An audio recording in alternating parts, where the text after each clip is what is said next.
کہ آج کا ہم لیکچر کا آغاز کریں۔ اچھا جی، بسم اللہ الرحمن الرحیم۔ اسٹوڈنٹ السلام علیکم۔ آج جو ہمارا بات کرنے کا ارادہ ہے وہ بنو امیہ کے حوالے سے ہے۔ ویسے تو مجھے کلاس لینی تھی صبح، لیکن کچھ ذاتی وجوہات کی بنا پر میں کلاس آج نہیں لے پایا، اور اس وجہ سے میں نے شام کو یہ کلاس رکھی۔ اچھا جی اسٹوڈنٹ، آپ لوگ فائنل ٹرم ان قریب آنے والے ہیں۔ 5 جولائی کو آپ کا پیپر ہے، منڈے والے دن۔ پیپر آپ کا 3 گھنٹے پر مشتمل ہوگا۔ اس کی ٹائمنگ بھی مینشن ہے، ٹائم ٹیبل آپ کو ساتھ شیئر کر دیا گیا ہوگا یقیناً۔ اور پیپر کا جو فارمیٹ ہے، اس کا جو پیٹرن ہے، میں آپ کو بتا دوں کہ پیپر سبجیکٹو سر نوعیت کا آئے گا۔ جی سر ہمیں ابھی تک ٹائم ٹیبل نہیں ملا ہے۔ اچھا، ٹائم ٹیبل میں آپ کے ساتھ شیئر کر دوں گا، ٹھیک ہے؟ مجھے مل گیا ہے تو اوکے ٹائم سر۔ ٹیبل میں آپ کے ساتھ شیئر کر دوں گا۔ تو آپ کا جو پیپر ہے وہ 5 جولائی کو آپ کا پیپر ہے، ٹھیک ہے؟ 5 جولائی کو آپ کا پیپر ہے، اور منڈے والے دن، اور آپ کی 3 گھنٹے پر آپ کا مشتمل پیپر ہوگا، اور 50 نمبر کا آپ کا پیپر ہے، جس میں 5 سوال میں دوں گا آپ کو۔ السلام علیکم اور سر آپ کی آواز نہیں آ رہی۔ آواز نہیں آ رہی؟ اسامہ اسحاق، سمیہ آ رہی؟ آواز آ رہی ہے کلیئر؟ جی سر۔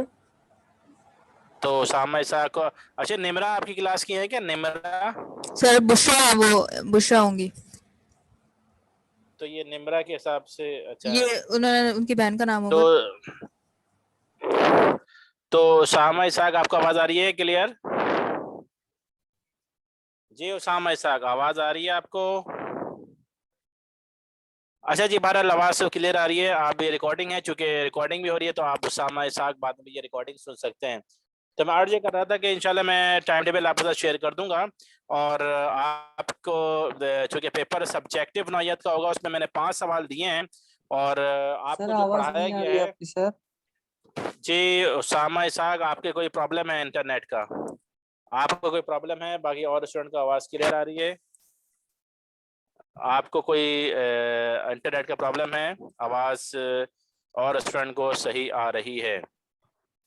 اچھا جی اسٹوڈنٹ، تو بہرحال آج کا جو ہمارا ٹاپک ہے وہ بنو امیہ کے حوالے سے ہم نے بات کرنی ہے، کہ بنو امیہ کے حوالے سے اس جو تاریخ ہے، اور اس کے کتنے سال کا دور رہا، اور کس طرح وہ زوال پذیر ہوئے، اور ان میں کیا کیا خامیاں تھیں، کیا کیا خوبیاں تھیں، اس حوالے سے ہم نے بریفلی بات کرنی ہے۔ زیادہ ڈیٹیل میں تو ہم نہیں بتائیں گے، اور اس کے ساتھ ساتھ جو ہے وہ آپ یہ سمجھ لیجئے کہ جس طریقے سے میں نے بتایا کہ فائنل ٹرم آپ کا 5 جولائی کو ہے، وہی آپ کا سبجیکٹو نوعیت کا آپ کا پیپر ہوگا۔ جو کچھ پڑھایا گیا ہے اس میں سے کہیں سے بھی کوئی سوال بن کے آ سکتے ہیں، اور جس طریقے سے میں نے آپ کو بتایا کہ جو فائنل ٹرم کے ٹاپک ہیں وہ انشاءاللہ میں آپ کو بہت جلد ایک آدھ دن میں سمیہ کو دے دوں گا، اور وہ فائنل ٹرم کے ٹاپک آپ کو واٹس اپ کر دیں گے، تاکہ پتہ چل جائے کہ جناب فائنل ٹرم کا یہ ٹاپک ہیں۔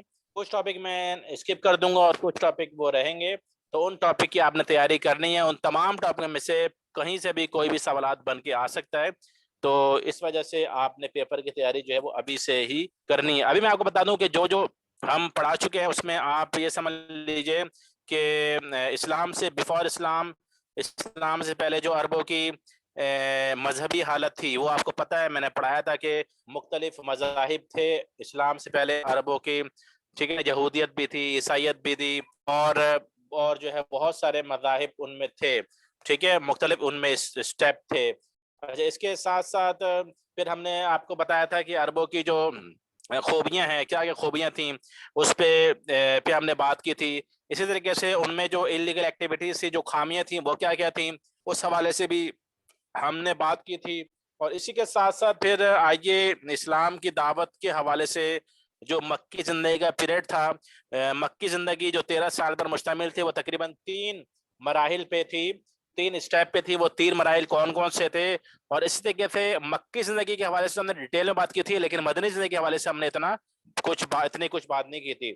تو بہرحال مکی زندگی کے حوالے سے ہم 3 جو اسٹیپ ہے، 3 جو مراحل ہیں، وہ کون کون سے تھے، اور پہلے میں نے بتایا تھا کہ شروع کے 3 سال الگ تھے، اس کے بعد جو ہے وہ 14 سال سے لے کے 10ویں سال تک الگ، اور پھر 10ویں سال سے 13ویں سال تک یہ الگ۔ تو وہ اسلام کی دعوت کے جو 3 مراحل تھے، 3 اسٹیجز تھے، 3 اسٹیپ تھے،